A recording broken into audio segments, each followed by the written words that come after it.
Kalau kita lihat semakin berat mungkin, bisa dikatakan nggak terlalu ya, karena sebenarnya, kenaikan suku bunga The Fed yang agresif itu kan sudah di-sounding jauh-jauh hari sebelumnya.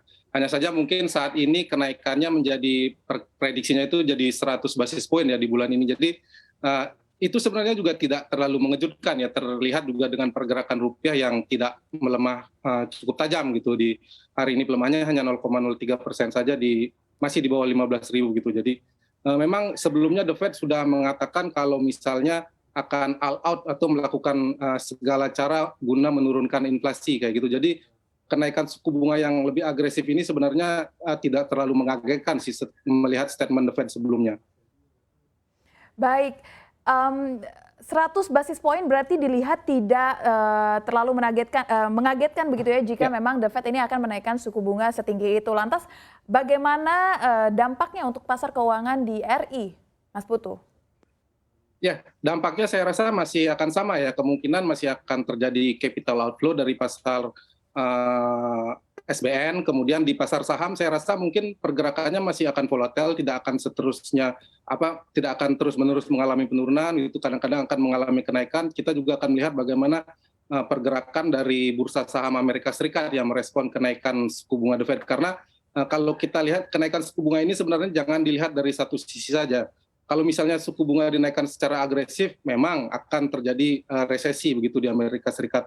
Kenaikan 100 basis point di bulan ini misalnya terjadi, itu suku bunga The Fed nantinya akan menjadi 2,5 sampai 2,75%. Itu sudah sedikit di atas batas suku bunga netral. Artinya ketika suku bunga lebih tinggi dari itu bukan pro growth lagi, malah bisa memicu kontraksi ekonomi. Jadi semakin tinggi suku bunga dinaikkan, maka resesi di Amerika Serikat akan semakin cepat terjadi begitu. Tapi di sisi lain kita juga harus melihat bagaimana upaya The Fed untuk menurunkan inflasi sih. Jadi semakin cepat inflasi diturunkan, maka kedepannya perekonomian Amerika Serikat akan lebih baik. Walaupun misalnya terjadi resesi, tetapi ketika inflasi berhasil atau sukses diturunkan dengan cepat, maka rebound dari perekonomian Amerika Serikat akan lebih cepat. Begitu berbeda misalnya kalau misalnya inflasi yang tinggi terjadi dalam jangka waktu yang panjang. Nah, itu bisa menyebabkan perekonomian Amerika bermasalah dalam waktu yang panjang juga.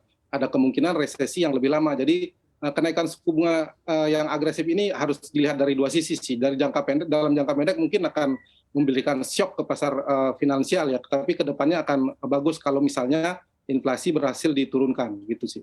Compete the inflation kan caranya adalah naikin suku bunga, makanya tadi kan dikatakan Ya. 100 basis point sebagai level yang over the target karena sebelumnya 75 basis point, 50 sampai dengan 75 basis point. Berarti ini kan akan ditanyakan nih ke dalam negeri, ke Indonesia, stance BI masih akan tetap biasa-biasa saja atau akan segera menaikkan 25 basis point itu, karena harapan pelaku pasar salah satu sweetener menahan outflow adalah naiknya suku bunga.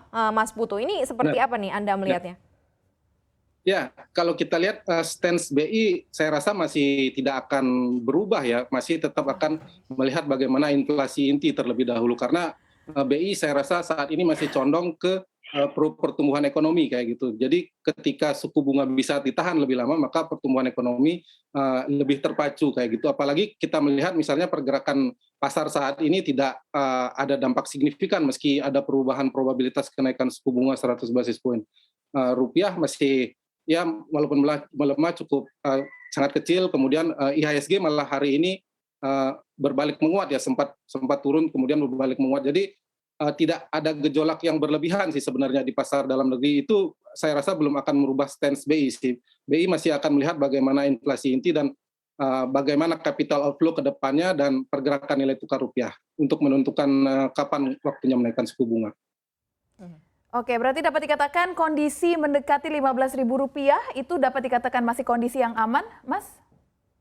Ya, saya rasa masih aman ya, karena kalau kita lihat pelemahannya sepanjang tahun ini hanya 5%, bukan hanya, lumayan besar sih 5%, tapi ketika dibandingkan dengan mata uang lainnya di kawasan Asia, pelemahan mata uang lainnya itu jauh lebih besar begitu. Jadi pelemahan rupiah ini masih terbilang cukup bagus, apalagi kalau kita lihat dibandingkan mata uang selain dolar Amerika Serikat, rupiah itu masih menguat sebenarnya. Secara fundamental juga menunjukkan secara fundamental rupiah itu masih kuat. Jadi saya rasa 15.000 itu masih belum terlalu mengkhawatirkan, si level yang belum terlalu mengkhawatirkan. Tapi kalau di atas 15.000 range ke 15.500 kan BI harus intervensi ya Mas Putu untuk Ya, menjaga benar. juga di sana posisi nilai tukar rupiah. Ini akan mengganggu Ya, juga nasib dari kondisi cadangan devisa kita. Seperti apa nanti benar. posturnya begitu ke depan? Ya.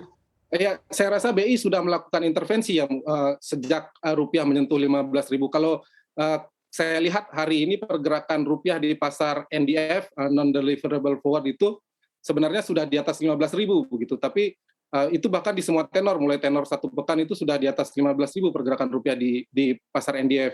Sementara di pasar spot itu saya rasa di pasar spot itu masih ditutup di bawah 15.000. Jadi saya rasa BI melakukan intervensi sejak rupiah mencapai 15.000. Nah, bagaimana ke depannya saya rasa dengan cadangan devisa yang cukup besar, BI masih cukup mampu untuk melakukan intervensi berkelanjutan kayak gitu, triple intervention, apalagi kalau kita lihat misalnya neraca perdagangan kita diperkirakan diprediksi masih surplus ya di bulan Juni itu jadi surplus 26 bulan beruntun. Jadi masih ada devisa yang besar masuk dari surplus neraca perdagangan yang bisa nantinya dimanfaatkan untuk melakukan intervensi sih buat BI.